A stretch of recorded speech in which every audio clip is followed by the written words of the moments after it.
Yeah, good morning all. Now continuation with the previous topic, define linear circuit. Okay, see here linear circuit is nothing but the circuit which consisting of linear elements and active elements is known as a linear circuit. Now see the circuit diagram. See here these are the linear elements, right, and these are the active elements, right. The circuit which is having linear elements and active elements is known as linear circuit. Okay, that is about linear circuit. Next, define non-linear circuit. Non-linear circuit is nothing but the circuit which is having active elements as well as non-linear element like a diode is nothing but a non-linear circuit. Okay, next, define power. Okay, power is nothing but the rate of doing work in an electrical circuit is known as power. Okay, power P is equals to product of voltage into current.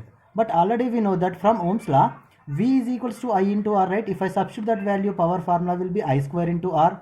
I is equals to V by R, right? Then the power formula will be V square by R. Units per power will be watts. Okay, next, define energy. Energy is nothing but the capacity of charged body to do and work in an electrical circuit is known as energy. Mathematically, energy E is equals to product of power into time. Already we know that power is nothing but VI. VI into T, that is equals to, okay, power is nothing but the rate of doing work in an electrical circuit is known as power. Units per power will be watts. Next, energy. Energy is nothing but product of power into time, that is equals to VI into T, that is equals to I square R into T, that is equals to V square by R into T. Units for power will be joules. Already we know that power units will be watts, time units will be seconds, right? Then joules or are watt seconds. Time may be mentioned in our side, that is watt hour. Power units may be mentioned in kilowatt, that means kilowatt hour. All those are the units for energy. Okay, define voltage division rule. Okay, now see here, voltage division rule is applicable only in series circuit. Now see here it is a series circuit, right?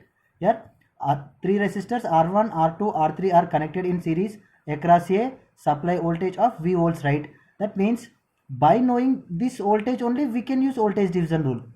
See here, by knowing this total supply voltage V, voltage across resistor R1 is equals to, that is V1 is equals to V total voltage into that particular branch resistance divided by sum of series branch elements.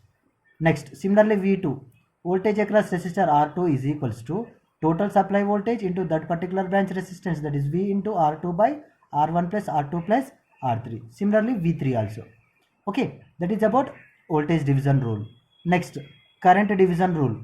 See here, current division rule is applicable only in parallel circuits. Now see here these two resistors R1 and R2 are connected in parallel across a supply voltage of V volts. Already we know that in parallel voltage is same, right? Okay, by knowing this total current I, then only we can use current division rule. That is current flowing through resistor R1. Suppose I need to calculate current flowing through resistor R1. That is I1 is equals to total current I into opposite parallel branch resistance, that is R2, divided by sum of parallel branch elements. Similarly, current I2 is equals to total current I into opposite parallel branch resistance divided by sum of parallel branch elements. Okay, that is about current division rule. Okay, next, define KCL. Now see here it is a junction. At this junction there are 5 conductors are present, right? First I1 and I2, these two conductors current directions are towards the node. I3, I4, I5 conductors current directions are away from the node or away from the junction, right? Okay, the statement of KCL is at a particular junction, this is a junction, right? The sum of incoming currents, that is nothing but I1 plus I2. The sum of incoming currents is equals to the sum of outgoing currents, that is I3 plus I4 plus I5. Okay, this is the statement of KCL. At a particular junction, the sum of incoming currents is equals to sum of outgoing currents. Okay, that is about KCL. Next, define KVL. See here, this is a circuit.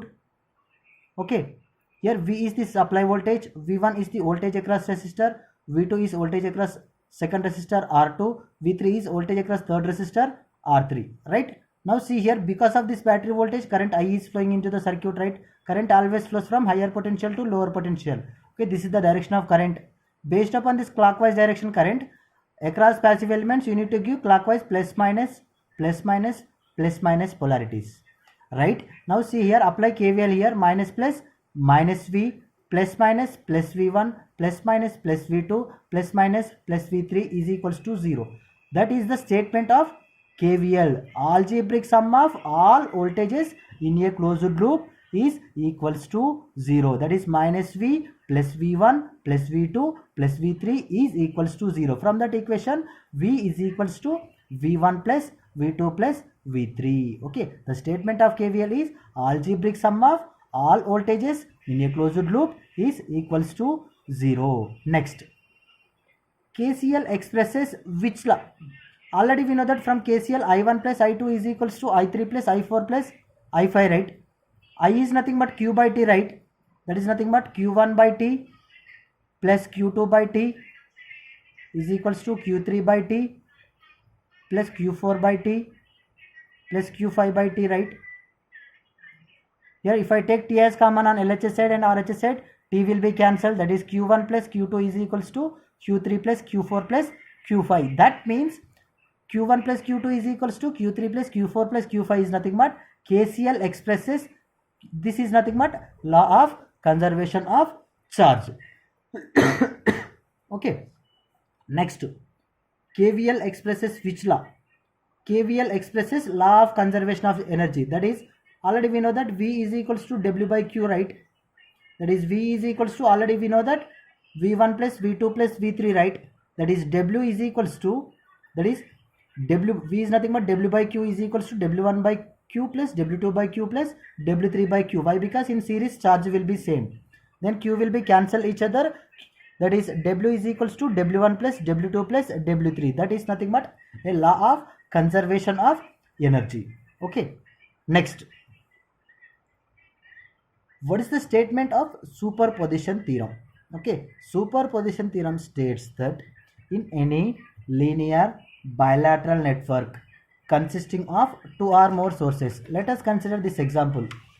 Okay, in any linear bilateral network consisting of two or more sources, this circuit is having two sources, right? Then response, the response is either it is a current or it is a voltage.